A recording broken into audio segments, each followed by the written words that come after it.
اللہ کے نبی صلی اللہ علیہ وسلم ارشاد فرماتے ہیں کہ رجب کے مہینے کی فضیلت ایسی ہے جیسے قرآن کی فضیلت دوسری کتابوں پر ہے۔ دوسری کتابوں میں جس طرح سے افضل قرآن ہے، اس طرح سے رجب المرجب تمام مہینوں میں افضل ہے، اور نبی کریم صلی اللہ تعالی علیہ وسلم اس میں عبادت کرنے کے لیے ترغیب دیا کرتے تھے۔ اس کو ترجیب بھی کہا جاتا ہے، اور خاص طور پر رجب کے متعلق بزرگان دین نے فرمایا یہ فصل بونے کا مہینہ ہے۔ کھیتی باڑی والے سمجھ سکتے ہیں کہ اس میں بھی 3 موسم آتے ہیں، پہلے بیج کی بوائی کا وقت آتا ہے، پھر اس کی سچائی کا وقت آتا ہے، پھر کٹائی کا وقت آتا ہے۔ تو رجب کا مہینہ یہ فصل بونے کا مہینہ ہے نیکیوں کے، اور شعبان کا مہینہ اسے پانی دینے کا ہے، اور رمضان کا مہینہ فصل کاٹنے کا مہینہ ہے۔ اور رجب کا مہینہ آتے ہی اللہ کے نبی صلی اللہ تعالی علیہ وسلم یہ دعا فرمایا کرتے تھے، اللہم بارک لنا فی رجب و شعبان و بلغنا رمضان۔ سب کو یہ دعا بھی کرنی چاہیے۔ حضور اکرم صلی اللہ تعالی علیہ وسلم یوں عرض کرتے کہ اے اللہ، رجب اور شعبان میں تو ہمیں برکت عطا کر اور ہماری زندگی کو رمضان تک پہنچا دے۔ اب رجب آپ نے دیکھ لیا ہے تو اب کثرت سے یہ دعا کرو کہ مولا اس زندگی کا رمضان ہم سے جانے نہ پائے، رمضان تک ہماری سانسوں کو پہنچا دے۔ یہ دعا کثرت سے ہر نماز کے بعد بھی ہونی چاہیے۔ رجب آتے ہی میرے عزیزوں یہ عبادتوں کا موسم شروع ہو چکا ہے، اور سب جانتے ہیں رجب کے بعد پھر ہمارے ہاں مسلسل ایسی شب بیداریاں اور عبادت کے موسم نظر آنے لگتے ہیں۔ پھر شعبان بھی، اس میں رجب میں بڑی رات آتی ہے شب معراج، اور اس کے بعد شعبان میں شب برات، پھر اسی طرح رمضان کا موسم بن جاتا ہے۔ تو اب یہ موسم بنانے کا وقت آ چکا ہے، تو سب سے پہلی چیز یہ ہے کہ میرے عزیزوں، فصل کے بونے کے لیے کن چیزوں کی ضرورت ہوتی ہے، اس چیز کا خیال رکھیے۔ بیج اگر کھوٹا ڈالے ہو اور ویسی ہی فصل آنے کا انتظار کرو گے تو پھر نہیں ہوگا۔ بیج کو کھرا اور خالص ہونا چاہیے۔ جو نیکیاں کرنا چاہ رہے ہیں اس کو صاف ستھرے اچھے ماحول میں کیے جانے چاہیے۔ کھیتی باڑی کرنے والا جانتا ہے بیج تو وہ بو رہا ہے، زمین بھی اچھی ہے، ساری چیزیں، کئی چیزوں کی ضرورت ہوتی ہے۔ بیج بھی اچھا ہو، زمین بھی اچھا ہو، موسم بھی اچھا ہو، تب جا کر کے اس کی فصل نکلتی ہے۔ بیج اچھا تھا، زمین اچھی نہیں تو بھی فصل نہیں آتی۔ بیج بھی اچھا ہے، زمین بھی اچھا ہے، موسم صحیح نہیں ہے تب بھی فصل نہیں آتی۔ ابھی آپ کے پاس 3 چیزوں کا ہونا ضروری ہے، بیج اور زمین اور موسم۔ بیج جو ہے یہ نیکیاں ہیں، اور زمین تمہارا دل ہے، اس کا اتنا ہی پاک ہونا ضروری ہے۔ اور موسم یہ رجب کا ہے، اس میں تو کوئی شک نہیں ہے کہ عبادتوں کا موسم ہے، فصل کی اچھے لانے کا موسم ہے۔ لیکن سب سے پہلی چیز اب ہمیں ضرورت ہوتی ہے کہ ہم کیا بیج بو رہے ہیں۔ شیخ سعدی رحمت اللہ تعالی علیہ فرمایا کرتے کہ زمین میں ادرک بو کر کے گنا آنے کی امید تو نہیں کر سکتے، جو بویا ہے وہی اسی کی فصل آئے۔ لوگ عمل خیر کرے تو اس کا نتیجہ بھی خیر آئے گا، اور برائیاں کریں اور پھر رمضان میں یہ انتظار کریں کہ میں نے جو بویا ہے اس کی فصل آئے، تو ایسا نہیں ہوتا۔ بہت سارے لوگوں کا وہ شک بھی میں دور کرنا چاہتا ہوں کہ رمضان المبارکہ میں فضیلتوں کو آپ سنتے آئے ہیں، رمضان ایسا مہینہ ویسا مہینہ، اتنی برکتوں والا، اتنی رحمتوں والا، لیکن بہت سارے لوگوں کے حالات چونکہ تو ہی رہتے رمضان میں ویسی ہی ہیں، وہ کچھ بھی نہیں بدلے۔ تو اس میں رمضان کا قصور ہے کہ اس مہمان کا قصور ہے، اس انسان کا قصور ہے؟ وجہ یہ ہے کہ رمضان المبارکہ یقیناً اتنی برکتوں اور رحمتوں اور سعادتوں لے کر کے تو آتا ہے، لیکن تمہیں 2 مہینے پہلے سے کہا گیا تھا کہ فصل کے لیے تیاری کرو، تم نے بیج نہ بوئے، اپنی زمین کو صحیح کیا ہی نہیں، پھر رمضان میں جو بارش ہو رہی ہے اس کا فائدہ کیا ہے؟ روڈ پر 10 سال بھی بارش برسے وہاں پر کوئی فصل نہیں آئے، کیونکہ وہ زمین سخت ہے اور بیج بونے کے قابل بھی نہیں۔ رمضان المبارکہ میں رحمتوں کی جھماجھم بارش تو ہوتی ہے، لیکن دل اگر سخت ہے گناہوں سے تو اس بارش کا کیا اثر ہوگا اس پر؟ اسی لیے دلوں کی نرمی یہاں سے شروع کریں، رجب المرجب سے۔ اس کی راتوں میں اللہ رب العزت کو پکارے، مناجات کرے، عبادتوں کے لیے کچھ دن تو خاص کر۔ بہت دنیا میں ہم نے اپنے آپ کو ملوث کر رکھا ہے، کچھ راتیں اللہ رب العزت کی عبادت میں تو لگائیں۔ اللہ کے نبی صلی اللہ تعالی علیہ وسلم کی ایک حدیث ہے، جامع الاصول سے نقل کی ہوئی، رجب المرجب کے پہلے جمعے جو ہم لوگ ابھی گزر چکے، ابھی یعنی وہ رات تو گزر چکی، کل کی جو گزری ہوئی رات ہے رجب کی، یہ پہلی جمعہ کی شب تھی. اس کے متعلق روایت ہے کہ 12 رکعتیں جو مغرب کے بعد سے لے کر عشاء کے درمیان پڑھتا ہے، اللہ کریم اس کے تمام گناہوں کو معاف کرتا ہے اور اس سال اس کو پورے طور پر ناگہانی آفات سے محفوظ رکھتا ہے، اور شیطان کے اس پر قابو پانے سے بھی اس کو اللہ محفوظ رکھتا ہے. تو یہ تھی تیاریاں، یہ ساری چیزیں ابھی سے تیاریاں ہونی چاہیے. رجب کے 3 دن آتے ہیں جس کے متعلق فرمایا گیا ہے ایام بیز میں بھی 13 14 15 یا 14 15 16 یہ جو تاریخیں آتی ہیں اس میں روزے رکھو. اس کی بھی بڑی فضیلت ہے کہ تم تیاریاں ابھی سے شروع کرو کہ رمضان المبارکہ میں اچھی فصل دیکھ سکے، ہمارے جسم کے اندر بدلاؤ آ سکے، ہمارے دل کے اندر انقلاب آ سکے. اور تیاری یہاں سے نہ کر کے صرف رمضان میں ہی امید لگائے بیٹھتا ہے تو میرے عزیزوں کچھ تو صفائی کی ضرورت ہوتی ہے. آپ نے اگر زمین خریدی کھیتی باڑی کی غرض سے اور گئے، وہاں جاتے ہی آپ نے سوچا کہ اس میں فصل آ جانی چاہیے، تو کسانوں سے پوچھو تو بتائیں گے آپ کو نہیں، زمین کو پہلے صاف کرنا پڑتا ہے. کچرے ہوں گے اس کے اندر بہت سارے، ہل چلاؤ یا کسی بھی طرح سے اس کو صاف کرو. صاف کرنے کے بعد پھر یہ بھی کسان کہتا ہے کہ زمین کو تھوڑا ڈھیلا کر دو، بڑے بڑے ڈھیلے ہوں تو اس کو توڑ دو اور مٹی نرم ہو جائے. اور اس کے بعد پھر کسان کہتا ہے تھوڑا پانی بھی چھڑکاؤ کرو، گیلی ہو جائے، تب جا کر کے تم اس پر بیج بو. میرے عزیزو یہ رجب بیج بونے کا موسم ہے تو پہلے زمین کو ڈھیلا تو کر دو، زمین کے اندر جو کچرے ہیں اس کو نکال تو دو، دل کے اندر جو وسوسے بھرے ہوئے ہیں، گناہوں کے خیالات بھرے ہوئے ہیں، اس کو پاک تو کر دو. اس کو پاک کرنے کے لیے اللہ کریم کی بارگاہ میں آ کر گڑ گڑاؤ. تمہارا ایک آنسو تمہارے تمام گناہوں کو اور اللہ کے غضب کو ٹھنڈا کر دیتا ہے. ہاں، ایک آنسو کا قطرہ تمہارے لیے اللہ کریم ہے، موتی سمجھ کے شان کریمی نے چن لیے قطرے جو گرے تھے عرق انفعال کے. امام غزالی رحمۃ اللہ تعالی علیہ نے لکھا ہے کہ آج اللہ تبارک و تعالیٰ کی رحمت کو اپنی طرف مائل کرنے کے لیے اگر تم کچھ کر سکتے ہو تو بس یہ ہے کہ دنیا رونے اور گڑ گڑانے سے نہیں مانتی، لیکن مولا کریم بندے کے ایک مرتبہ سجدہ کر کے اسے پکارنے سے فوراً قبول کرتا. موسیٰ علیہ الصلوۃ والتسلیم اللہ تعالیٰ سے پوچھتے ہیں مولا جب تیرے بندے تجھے پکارتے ہیں تو اس میں نیک لوگ بھی ہوتے ہیں اور گنہگار بھی ہوتے ہیں، تو کیا تو سب کی پکار کا جواب دیتا ہے؟ توجہ، اللہ رب العزت فرماتا ہے اے موسیٰ میرے پکارنے والے بندوں میں نیکوکار بھی ہیں گنہگار بھی ہیں. ہاں، نیک بندہ جب مجھے پکارتا ہے یا ربی تو میں جواب میں کہتا ہوں لبیک یا عبدی، اے میرے بندے میں حاضر ہوں، بتا تیری کیا حاجت ہے. پھر موسیٰ علیہ السلام پوچھتے ہیں کہ مولا یہ تو نیک بندہ جب پکارتا ہے تو کہتا ہے لبیک یا عبدی، اور جب گنہگار پکارتا ہے تب کیا کہتا ہے؟ رب تعالیٰ فرماتا ہے جب میرا گنہگار بندہ مجھے پکارتا ہے یا ربی تو میں اس کے جواب میں 70 بار لبیک یا عبدی کہتا ہوں. ایک بار پکارے 70 بار جواب. ایسا کیوں ہے؟ تو فرماتا ہے میرا رب نیکوکار کو اس کی نیکیوں پر بھروسہ ہے کہ اللہ معاف کرے، اور گنہگار کو صرف میری رحمت پر بھروسہ ہے. اس کے پاس ہے کچھ نہیں، اس کے آس پاس وہ نظر ڈالتا ہے میں نے کوئی ایسی نیکی رکھی نہیں ہے، صرف اللہ رب العزت کی رحمت ہے جو مجھے معاف کر سکتی ہے. وہ مجھ پر یقین کر کے پکارتا ہے، اس لیے اس کے سوال کا میں بار بار جواب دیتا ہوں. عزیزان گرامی وقار، اقبال نے سچ ہی کہا تھا ہم تو مائل بکرم ہے کوئی سائل ہی نہیں. یہ رب تبارک و تعالیٰ کی طرف سے کہ اللہ تبارک و تعالیٰ کرم پر کرم کرنے کے لیے موقع عنایت کرتا ہے. یا بندے کو آنے کا موقع ہی نہیں ہے، بندہ آنا نہیں چاہتا ہے.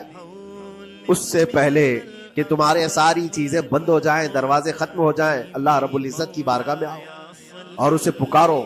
یقیناً یہ تمام چیزیں تمہاری زندگی میں انقلاب لاتی ہیں، بہت بڑی تبدیلی لاتی ہیں. عزیزان گرامی، پھر میں یہ عرض کرتا ہوں کہ رجب کے اس مہینے میں دل کو نرم کرنا بہت ضروری ہے. دلوں کی سختیاں آج گناہوں کی طرف مائل کرتی ہیں. ہمارا دل سخت ہے یا نرم ہے اس کو پہچاننے کے کئی تھرمامیٹر دیے گئے ہمارے پاس. چیک کرو ہمارا دل کس پوزیشن میں ہے آج. امام غزالی فرماتے ہیں 3 علامتیں ایسی ہیں جس سے پتہ چل جاتا ہے انسان کا دل سخت ہے یا نرم ہے، بیمار ہے یا صحت یاب ہے. یہ ڈاکٹر لوگ اسکیننگ سے یا سونوگرافی سے نہیں بتا سکتے کہ تمہارے دل کی یہ کیفیت کیسے، اس کو اہل بصیرت سمجھ سکتے. فرماتے ہیں کہ اگر مسجد میں زیادہ دیر تک بیٹھ نہیں پاتا تو سمجھ لو اس کا دل بیمار ہے، اس کا دل سخت ہو چکا ہے، اس کو مسجد میں بیٹھنے نہیں دیتا. یہی دل ٹیلی ویژن کے سامنے 3 گھنٹے بیٹھے، اس کو کچھ بھی اکتاہٹ نہیں آتی. موبائل پر گیم کھیلتا رہتا ہے، 4 گھنٹے گزر گئے کہ 5 گھنٹے گزر گئے اسے پتہ ہی نہیں. آج ایک سروے کے مطابق ہر انسان جو موبائل چلاتا ہے اس میں 18 گھنٹے وہ بزی ہے دن کے. کئی جگہوں پر ایسے حالات آئے 18 گھنٹے دن میں ہوتے ہی 24 گھنٹے، جس میں 6 گھنٹے اگر آرام کے نکالے تو باقی پورے 18 گھنٹے کیسے انسان بزی رہ سکتا ہے؟ اس میں کھانا بھی ہے، پینا بھی ہے، حاجتیں بھی ہیں. لیکن سروے کے مطابق یہ بھی بات آئی ہے کہ 18 گھنٹے کنزیوم کرتے ہیں. میرے عزیزوں، اس میں کوئی اکتاہٹ اور اس میں کوئی ملال نہیں آتا، بیزارگی نہیں آتی.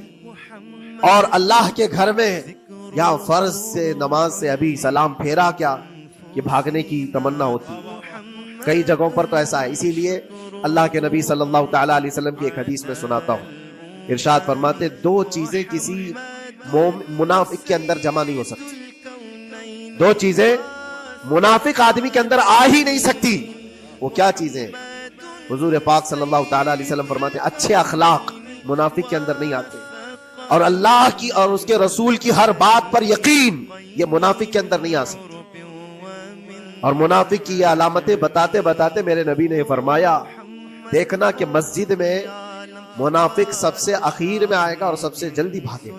اس کا دل نہیں لگتا، دل سخت ہو چکا ہے. اور بازار میں سب سے پہلے جائے گا اور سب سے لاسٹ میں نکلے گا. بازار اس کے دل لگنے کی جگہ ہے، اس کے وہاں پر تفریح کی جگہ ہے. اور مومن کی علامت یہ فرمایا کہ مومن مسجد میں جلدی آتا ہے اور دیر سے جاتا ہے، اس کا دل لگا رہتا ہے. اور مومن بازار میں لوگوں کے شروعات میں نہیں، اپنی ضرورت کے مطابق گیا اور نکل آیا. اور فرماتے ہیں میرے آقا صلی اللہ علیہ وسلم روئے زمین پر سب سے اچھی جگہوں میں سے کوئی جگہ ہے تو اللہ کا گھر ہے، مسجد ہے.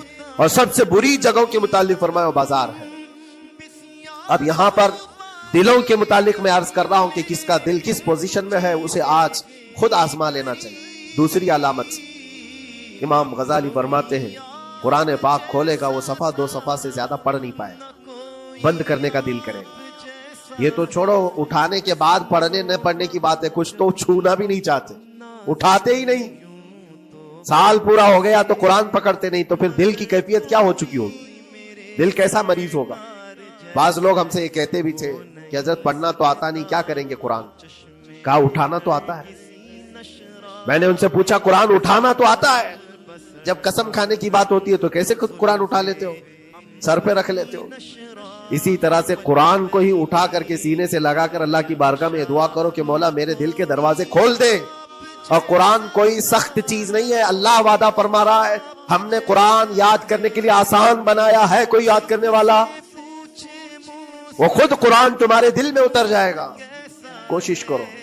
دل کی بیماری کی 2 علامتیں میں نے بتایا. اگر بیمار دل ہے تو زیادہ یہاں بیٹھ نہیں سکتا اور زیادہ دیر قرآن پڑھ نہیں پاتا.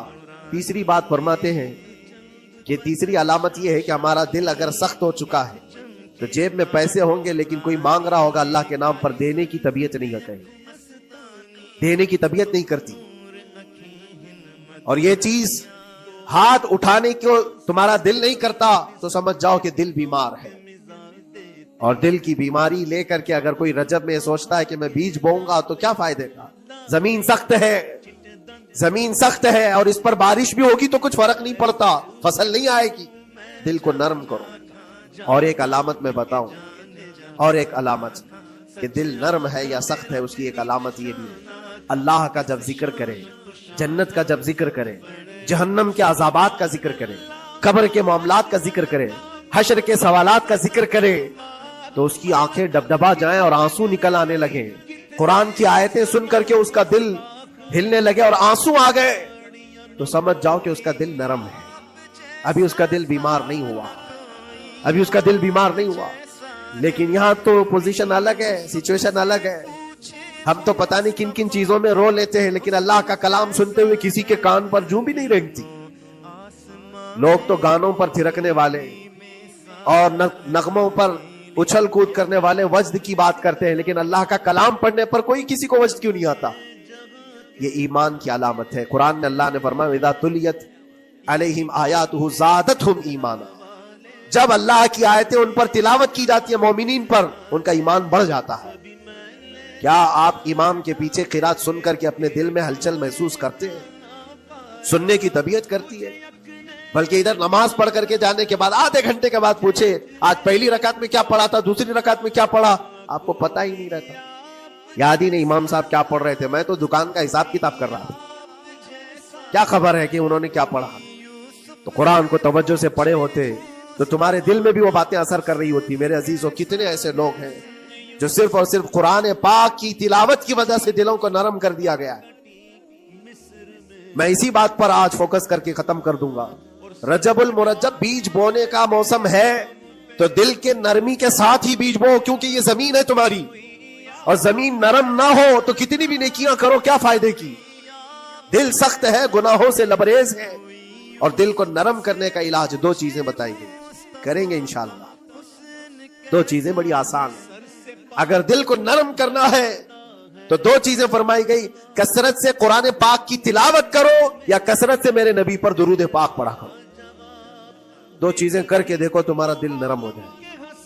اور بھی دوسرے علاج بھی میرے آقا نے فرمایا۔